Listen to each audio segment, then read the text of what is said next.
Welcome back. The Nifty has crossed that 8750 mark, so still holding with gains of close to about 0.5%. The company which is on our radar right now is Camson's biotechnology. The unseasonal rains and the heavy rainfall has ravaged the rabi crop in several parts of the country last month. Now, agri-linked companies like Camson Bio, which is predominantly in, biotechnology, products, for instance, like biocides, biofertilizers and hybrid seeds could be impacted because of, a lower recovery from the farmers, thereby impacting its receivables as well as working capitals. Santosh Nair, the CEO of the company, now joins us on the phone line. Hi Santosh, good afternoon. Can you walk us through what the impact of these rains will be on the company's receivables as well as working capital and any other impact? Yeah, hi Rima. I think, you're right. It's not really different from the other agrochemical companies or the agri-input companies. I think we also face the same issue across the country. If you've noticed over the last 2.5 months, I mean, these unprecedented rains have really got the lodging of all these crops, especially wheat and the other ones which are standing across.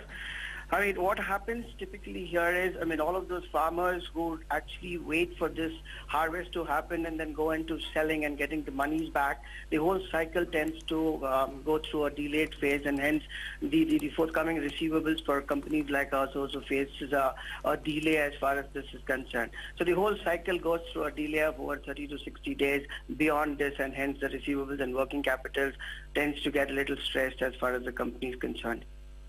All right, Santosh. Also wanted to know that going forward, you've spoken about the demerger of the seeds business, and the uncertainty over the receivables should decrease going forward once the seeds business is demerged?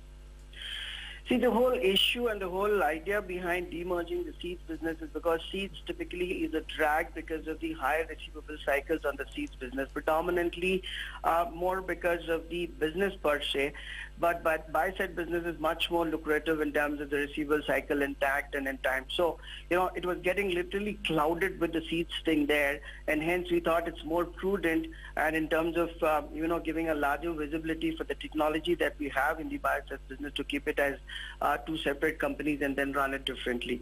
Okay, Santosh, give us a few numbers. Currently, what would be the receivables of the company, say as of December, the last disclosed, financials by the company, and how much could the receivables jump up by? Just an estimate. See, I think it would go up by a few, maybe 20, 30 days here and there. We're just still yet finalizing the numbers. We're not really closed our books as of now. So we just get to know all of it maybe in the next 15 to 20 days time. And what about the working capital? Where would it currently stand at, and how much would that worsen by? So that will delay by that much of period, maybe another 30 to 40 days. It will delay by that. It's not so much of an issue as far as the budget. Will it be in crores? Would it be possible for you to quantify it? No, it's too early for me to give you that number. Maybe after I finalize the numbers, I should be able to give you that. All right, then moving towards a slightly longer term, you expect the revenue share from biocides to go higher. So how would that affect your blended margins? I believe you're working at around 13 to 14% EBITDA margins right now. See, today we're still if you see the business per se, the biocides is only about a 3.5-year-old business. It's taken us that much more time for the farmers to actually get into the acceptance modes of this product. So having said, now we've seen the traction across, and we're growing at a decent 45 to 50%, and we'll continue the growth over the next 2 to 3 years irrespective of how the rains behave. Having said, we also have our gross margins are as good as 75 to 80% of the biocide business. So that would actually help pass on that kind of margins to the dealer distributors and at the end to the farmers also. So we'll start to see a good EBITDA numbers in terms of excess of 20-25% over the next 2 to 3 years from now on, and that should go up from there. So biocides, which is currently what percentage of your revenues, and that's your high margin business, what's the growth that you expect from there in FY16?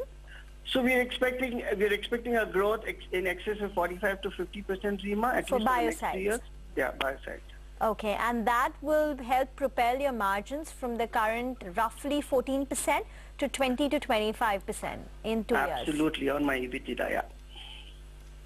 Any capex planned for increasing the capacities in biocides? See, we're a very low capex kind of a business. If you've understood that we are a technology company basically, and I think we are the only one in this, because having said we are all, most of it is internally driven. We're not dependent on any import or any external raw materials as we speak about. Having said, our capex is dependent in terms of the fermenters where we would need to get out our products.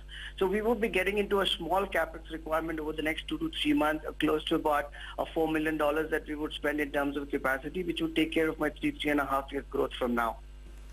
All right, Santosh, we'll leave it at that. Thanks so much for joining in. So yes, there could be some near-term concerns because of a jump in receivables and working capitals due to the unseasonal rain, but the company is quite confident about the long-term prospects of the company with a significant growth expected in their high-margin business, that's biocides, which will help in propelling their revenue margins as well. On that note, time for a break. Up.